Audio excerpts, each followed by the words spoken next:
Profesor, pues me gustaría pasar a la última parte de la entrevista. Van a ser ya 2 o 3 preguntas tal vez. Este, usted ha utilizado de alguna manera la palabra también en referencia a la educación para adiestrar.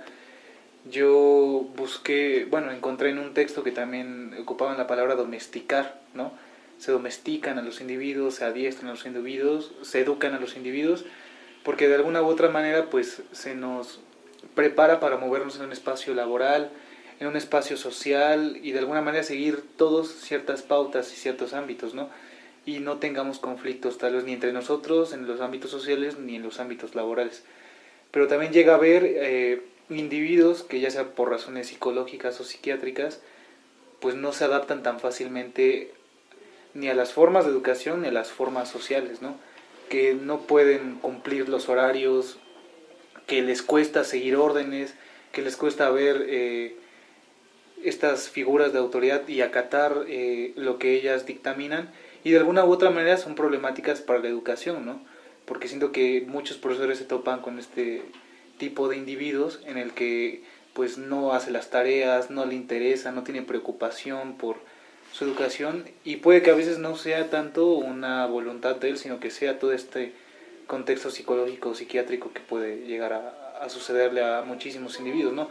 Hay muchísimos problemas de aprendizaje, de concentración y todo ese tipo de cosas. Y entonces, ¿qué hace más o menos la educación frente a estos individuos, ¿no? Frente a estos individuos que son de difícil adaptación o de difícil readaptación? ¿Bajo qué mecanismos buscan también incluirlos? ¿Cuáles son los mecanismos que podemos encontrar en los programas y en los profesores? Bien, a pesar de que parezca un tanto contradictorio esto, ¿no? Si bien el modelo de competencias en educación podría entenderse o interpretarse que estandariza, normaliza, ¿no? Homogeneiza todas estas cuestiones, ¿no? Porque sus criterios están establecidos, ¿no? Desde espacios muy específicos y demás.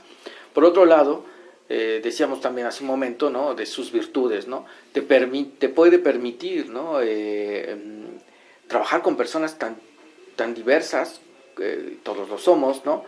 Que precisamente ahora, ¿no? La educación te está abriendo, ¿no? La posibilidad de incursionar en nuevos caminos, ¿no? Utilizar la tecnología como un mecanismo, o más bien como una herramienta, ¿no? Para la enseñanza, entender que la imagen que tiene uno como profesor, ¿no? Ha dejado de ser esa fórmula, digamos, tan protagónica y autoritaria que lo era, que todavía lo es, ¿no?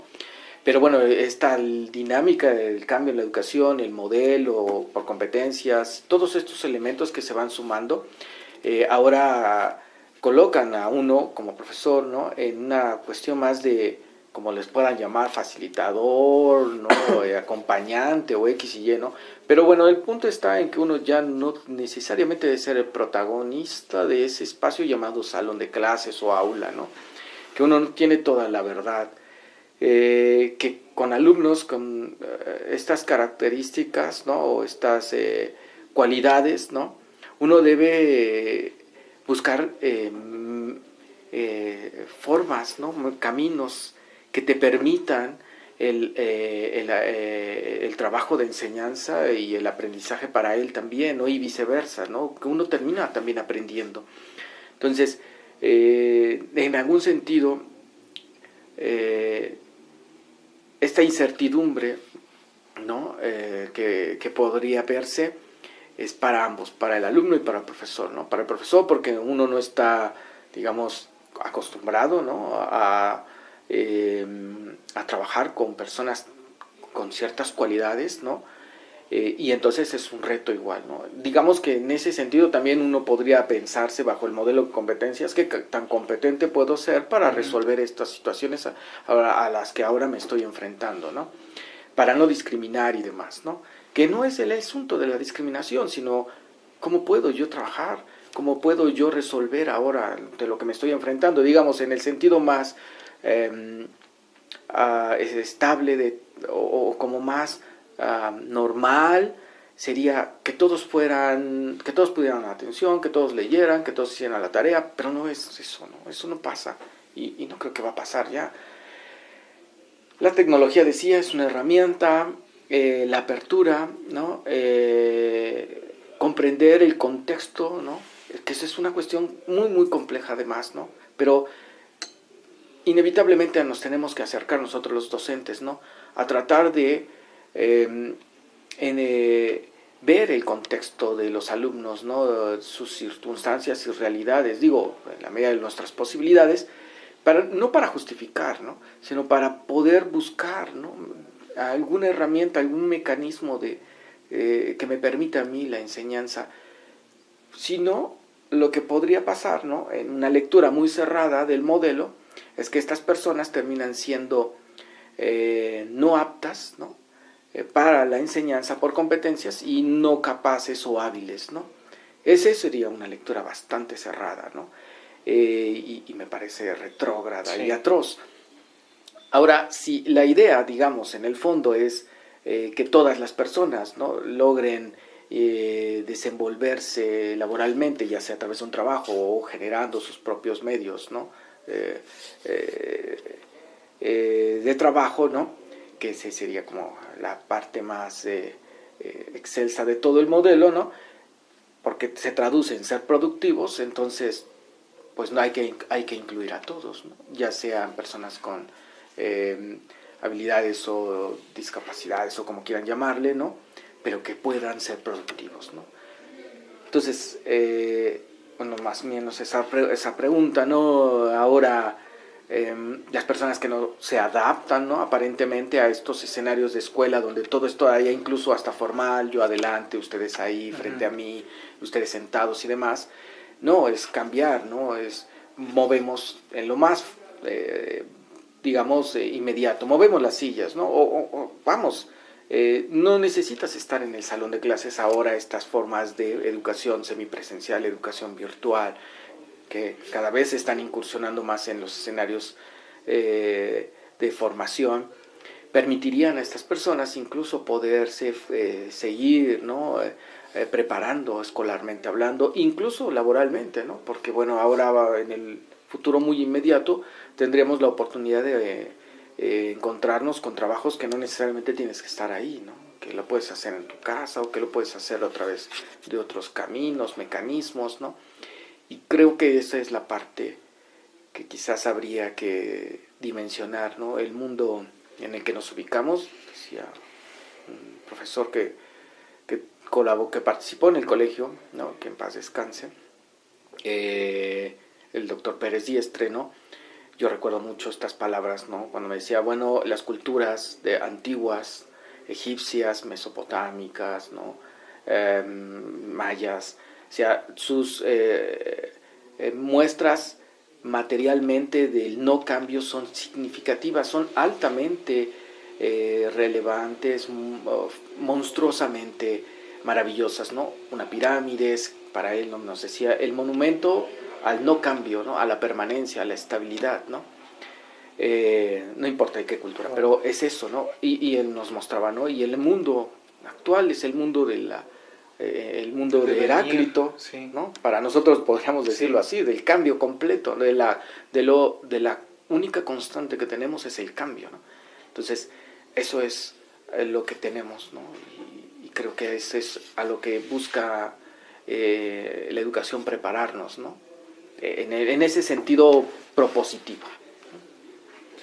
Profesor, pasando a una pregunta tal vez más subjetiva, nos gustaría preguntarle, en este panorama que hemos intentado recorrer un poquito de los modelos educativos, de la situación en México, de los pensadores, de la situación en América Latina, desde su perspectiva, ¿qué necesita la educación a nivel Latinoamérica? ¿Qué necesita los profesores, qué necesitan las instituciones que normalizan la educación? ¿Qué es lo que necesita esta educación para que de alguna manera pues sea más competente, le brinde mejores servicios a los individuos y los prepare mejor? Pensando que el modelo de educación por competencias es realmente el que nos queda y porque el contexto así lo marca,